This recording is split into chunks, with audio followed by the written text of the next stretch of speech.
드디어 정말 대하 드라마가 되었던 나 여기서 일하고 싶어. 제가 이력서를 몇 개 올렸냐면요, 그들은 저를 거들떠보지 않았어요. 또 여기서 꿀팁. 안녕하세요. 저는 호주 워홀 브이로그랑 호주 워홀 정보에 대해서 유튜브에 올리고 있는 이소희공원입니다. 오늘은 드디어 정말 대하 드라마가 되었던 저의 잡찾기, 호주 워홀 잡찾기에 대한 정보를 알려드릴 영상을 찍고 있어요. 지금 영상은 정말 정보에 대한 거를 담고 있으니까 제가 진짜 잡찾느라 한 달 동안 진짜 개고생했거든요. 그 개고생한 그 영상들, 그리고 더 자세한 스토리들을 알고 싶으시다면 제 브이로그 곧 올릴 테니까 많은 관심 부탁드릴게요. 그럼 이야기 시작합니다. 호주 워홀을 왔으면 당연히까지는 아니어도 일을 해야 되잖아요. 근데 제가 지금 호주에 온 지 한 달이 좀 넘었어요. 5주, 6주 된 것 같은데 저도 지금 제 온전한 잡이 있어요. 그거를 한 지금 2주째 하고 있고, 일단 지금 여기 브리즈번에서 일 구하는 상황이랑 호주랑 한국이랑 완전 일 구하고 일하는 그런 시스템이랑 문화가 완전히 달라요.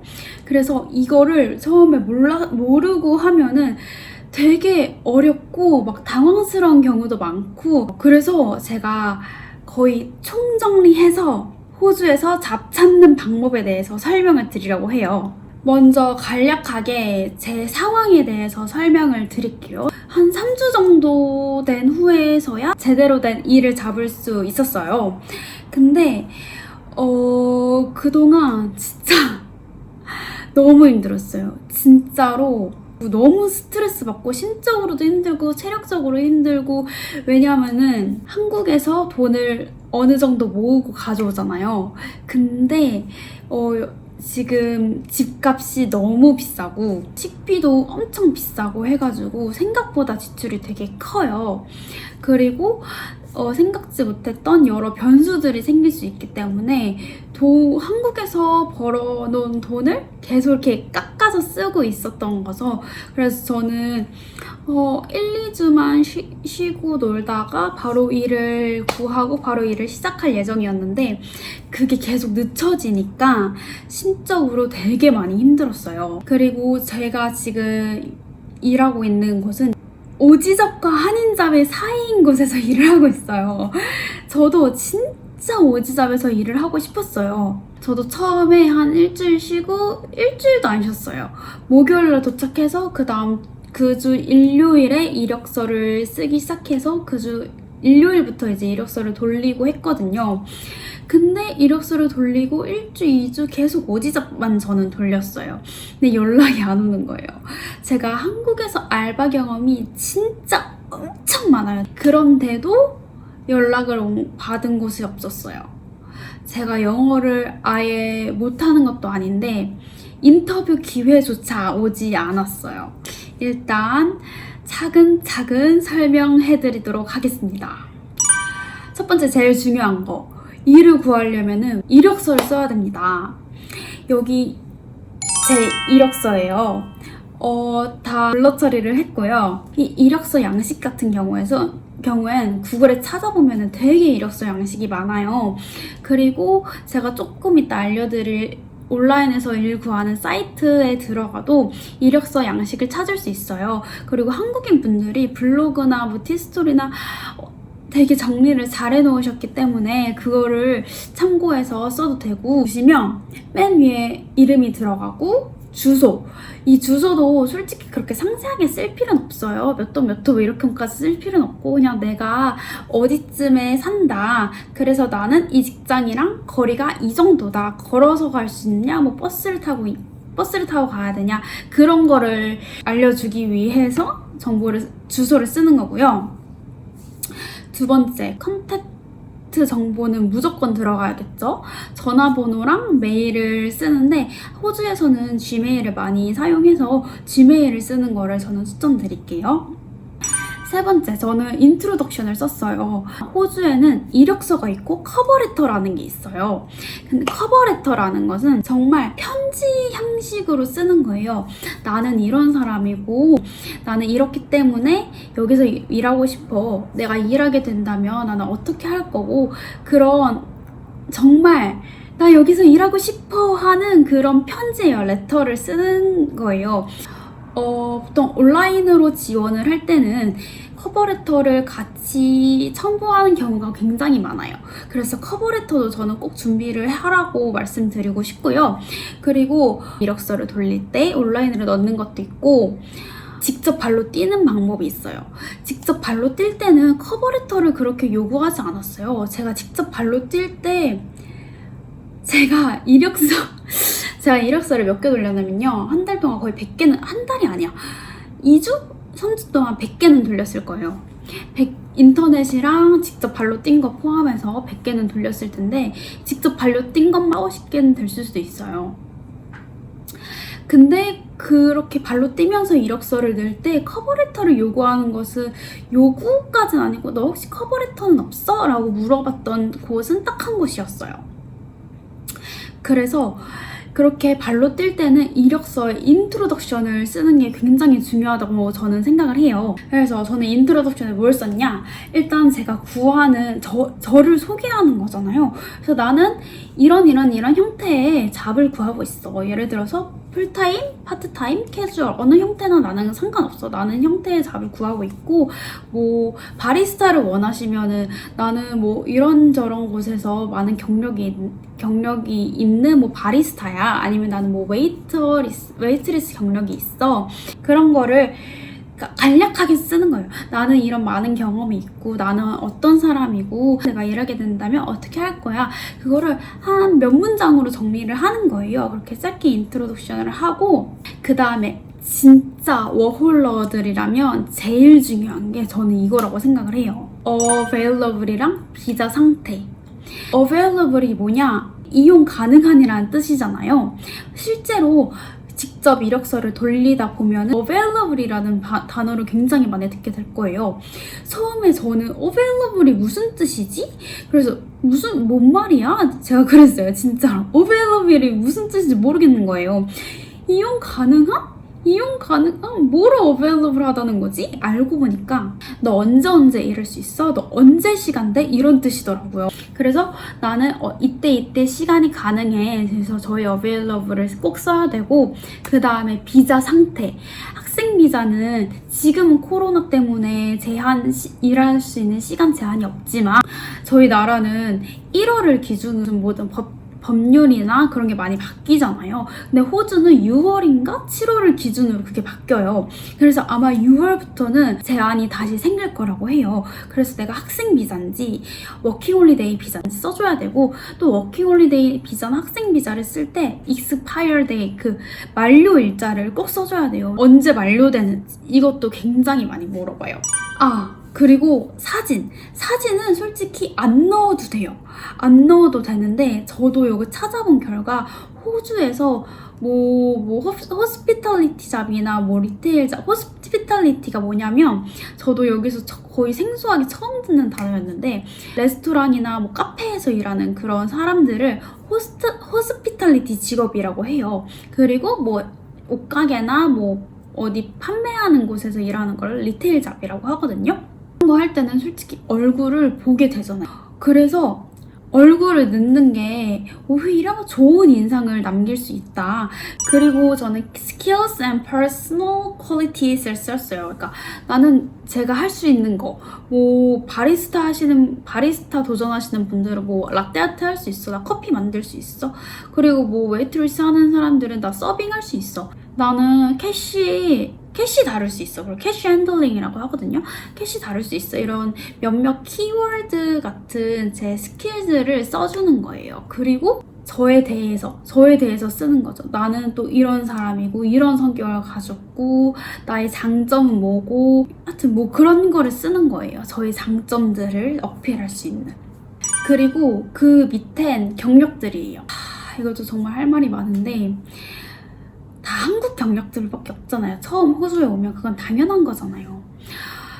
근데 얘네들은 한국 경력을 그렇게 중요하게 생각하지 않는 것 같아요. 그냥 일 좀 해봤네 그냥 뭐 이 정도? 엄청 대단하게 생각하지 않는 것 같아요. 저는 왜냐면 제가 처음에 카페 경력이 엄청 많기 때문에 오지잡 바리스타를 엄청 도전을 했어요. 근데 저는 심지어 한국 스타벅스 경력도 있는데 그들은 저를 거들떠보지 않았어요. 심지어 저는 라떼아트도 조금 할 수 있었거든요. 거들떠보지 않았어요. 그래서 어차피 걔네들은 한국 경력 신경도 안 쓰고 저도 경력 엄청 많이 적었거든요 처음에는. 근데 나중에는 몇 개 이렇게 정리해서 쓰고 솔직히 기간 같은 것도 쓰는데 솔직히 말해서 거짓말 쳐도 돼요. 걔네 절대 확인 안 해요.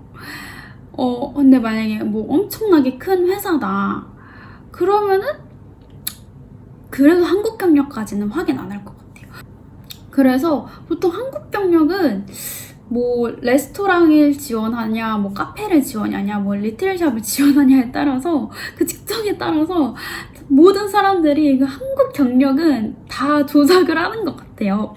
저는 아니란 곳을 쓰진 않았고 그 기간 정도를 조금씩 조정을 했어요. 그냥 뭐 제가 학교 다니느라 잠깐 알바 쉴 때 있잖아요. 뭐 그런 거에서 알바를 좀 늘리고 약간 기간 같은 거는 조금 조정을 했는데 일을 안 한 걸 쓰진 않았습니다. 오히려 한 게 너무 많아서 한 걸 뺐지 안 한 걸 쓰진 않았어요. 저는.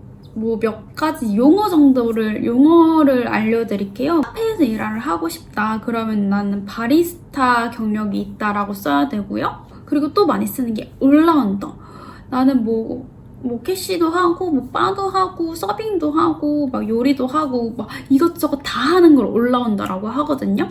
올라운더 했거나 프론트 오브 하우스가 이 홀 스태프를 얘기를 해요. 그래서 FOH도 굉장히 많이 볼 수 있어요.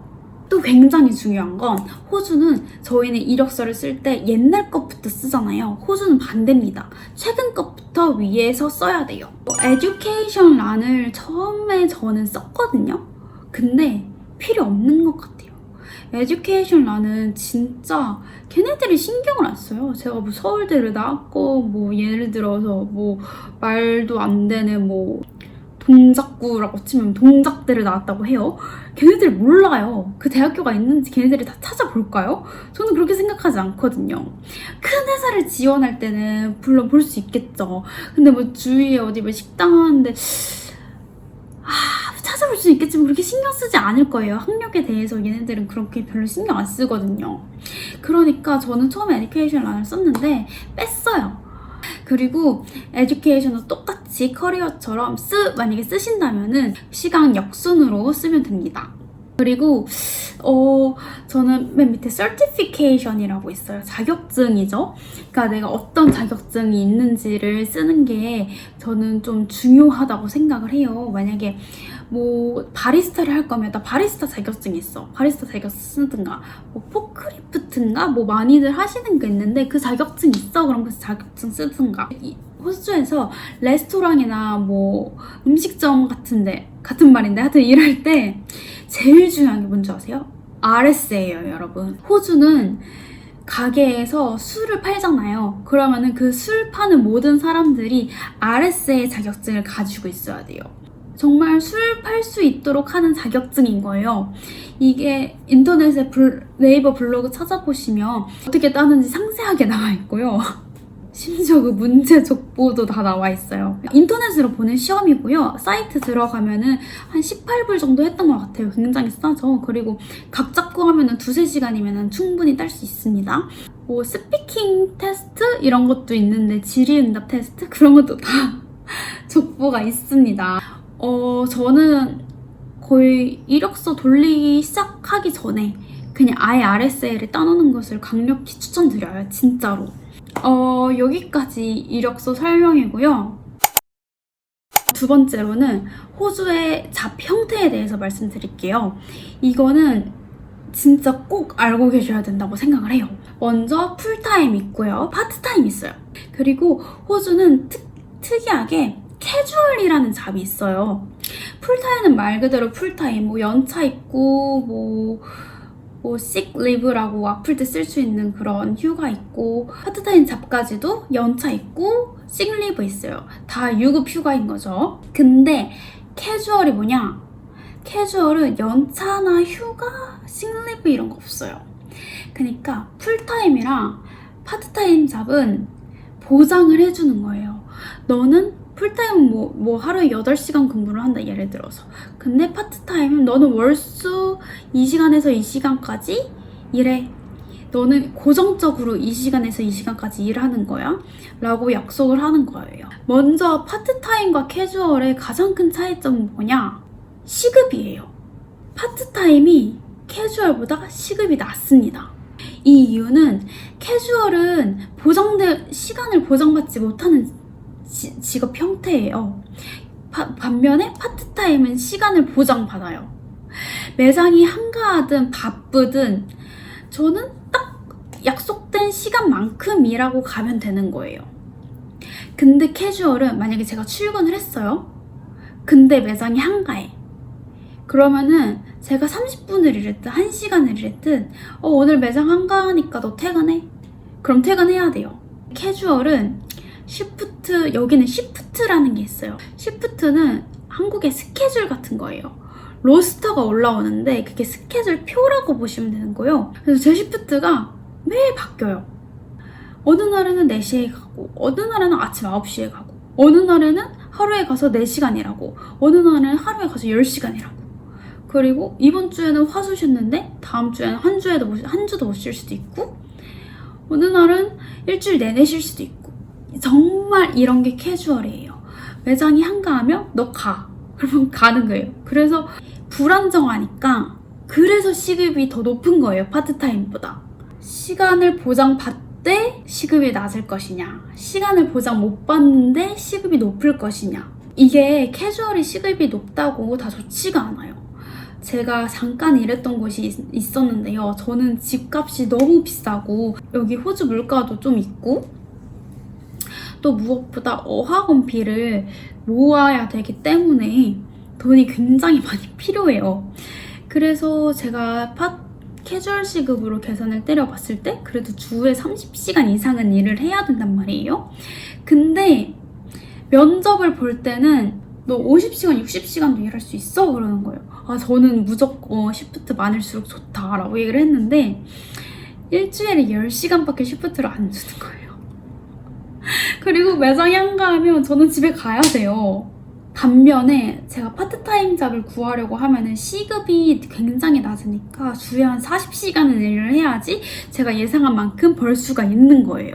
다행히 지금은 캐주얼에서 일을 하는데 캐주얼 시급에도 레벨이 있나 봐요. 그래서 저는 캐주얼 레벨 2를 갖고 있고요. 그래서 최저 시급보다 조금 더 시급이 높아요.